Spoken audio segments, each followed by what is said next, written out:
this is, I think, a subject of fascination to everybody who listens to you, and certainly to me. Whenever I've talked to you, I can't help but ask you if you believe in God. And I've always felt that I was being kind of cruel, like a guy shooting at somebody's feet, to make them dance around. But even as you were talking just now, I was thinking, I know you're a Jungian, and I'm not as big a fan of Jung as you are. And I've always thought that Jung didn't actually understand what faith was when he talked about the fact that we don't know whether God is just our experience of the totality of things. I think people of faith know they don't know. That's why it's called faith and not knowledge. Have you changed? I mean, recently I've watched interviews with you where you seem like you've gotten a more personal, you're having a more personal interaction with this idea. Is that fair? Well, when I did a biblical lecture series on Genesis, which has proved to be quite popular, I suppose, if that's the right word for it.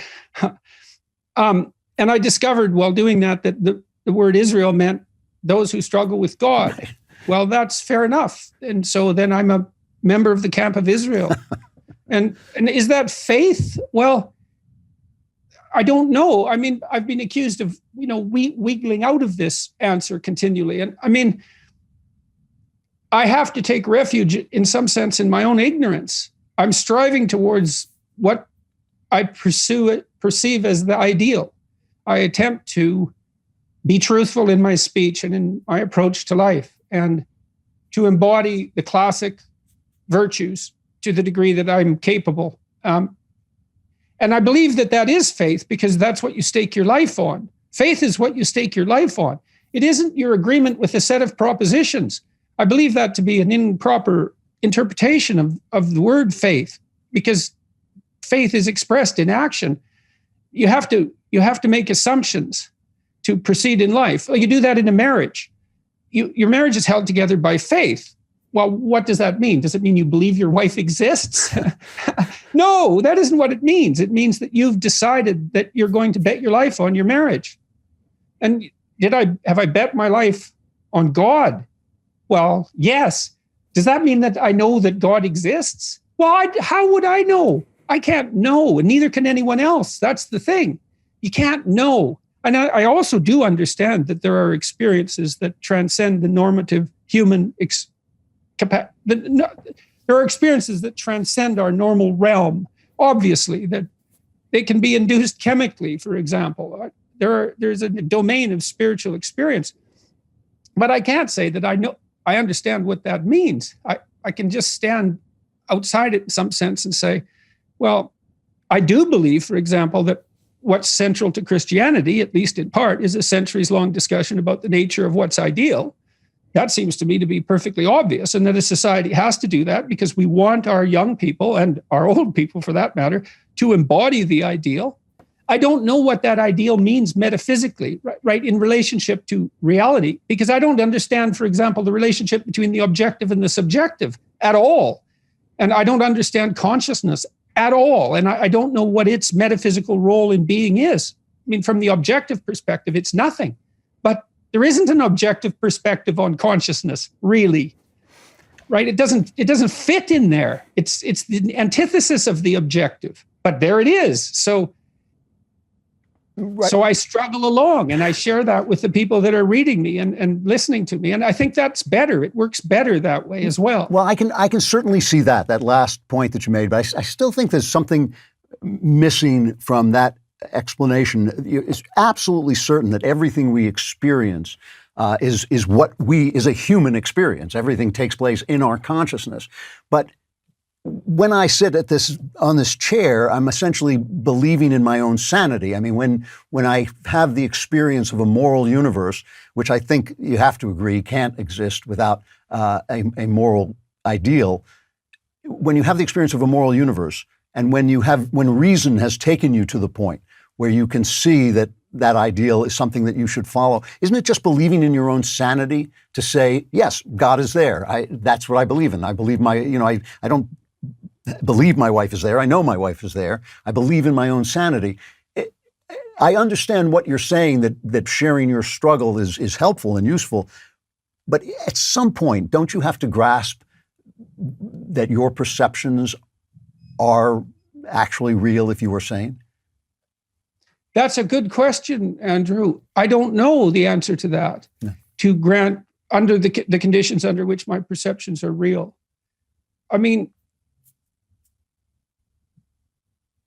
are dreams real? No. But they are my perceptions. But they're really dreams. They are real in that they're dreams, and they are representations of reality. But if you dream that it rains, or if somebody chemically induces in you this experience that it rains, the crops still die because the rain hasn't fallen on the crops. If you see rain and the crops grow, then rain has fallen, right? There is a difference between our perceptions and our perceptions that are real. That's the difference between being but that's exactly the issue. Is you said that you stake your sanity to some degree on your belief that your perceptions are real, but you don't, because some of your perceptions fall into the realm of the subjective and some of them fall into the realm of the objective. And there aren't any of us wise enough to bridge the gap between those two realities. And I guess this is part of the reason that you also have a problem with Jung. I mean, I would say Jung certainly acted as if God existed. And when he was pressed, he said, "I don't believe I know." It isn't obvious what he meant by that. But when he was pushed as a scientist or a scientifically minded thinker, he said, "Well, I can't be sure that our perception of the transcendent totality matches an external reality." Now, but that it may not even have to, because this is something else I don't know. I mean, to what degree is sublime religious experience subjective? Let's say it's not a manifestation of, it's not something you experience in the objective world. It's something you experience in the subjective world. But then people experience it across the subjective world, because religious experience is a human universal, and it has patterns and structures that make it non-idiosyncratic. So it's transpersonal, but it's subjective. Well, we don't have a category in Western thought for transpersonal subjective, right? We think of transpersonal as objective, but there are experiences that are transpersonal and subjective. Well, what do we do with those? And are they real? Well, but then that also does depend on what do you mean by real? Because we ask these questions and we don't notice that the questions themselves, especially when they're deep questions, what is real? Well, when you're asked a question like that, you have to ask the question, well, exactly what role does the word "what" in that sentence play, and is, and real? All of those are equally mysterious questions that are embedded within the question itself. And so those have to be taken apart. And that annoys people when I do that, but it doesn't matter, because when you ask about what's fundamental, you have to make sure that the tools that you're using to ask about what is fundamental are as fundamental as the question that you're trying to answer. And that's very, very difficult. I mean, because we are all split about what we mean by real too. Like, because we certainly all believe, at least to the degree that we are rational and scientific, which isn't that much, by the way. We certainly believe that, insofar as we're capable, that the objective and the scientific is real. But we act as if the subjective is real as well. So we certainly act as if other people are conscious, for example, and that matters, and that they have free will, even though we can't make a completely coherent case for that. I mean, you can't make a coherent case for that can't be matched by an equally coherent case for the opposite, perhaps. At least it's debatable, but we certainly act as if other people are responsible for their actions, and so are we, and deserve to be rewarded when they're good, and deserve to be punished when they're not good. And so we seem to accept those ethical propositions, and an ethical landscape is real. So suffice it to say that all these things are very complex. I mean, and in some sense, I feel when I'm asked that question is that I'm asked for a final answer. And like, man, I'd be pretty happy if I had a final answer, but I don't have a final answer. I know, because you're looking for knowledge instead of faith. But I'm just not bright enough. I just don't have it within. I have it in me.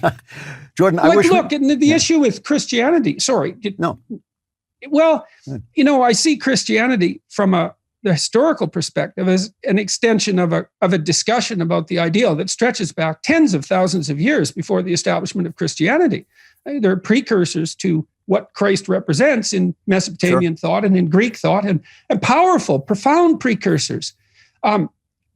But the idea changed, right? It transformed. And I don't know why it transformed. I don't know what the meaning of that is. It's not nothing. I have no idea why Christianity sprang out of nowhere and dominated the world in the mere span of 2,000 years. It's a great mystery. Psychologically, I see it as part of the extended conversation about the nature of the ideal. Metaphysically, I'm at a loss. I don't know what to make of it.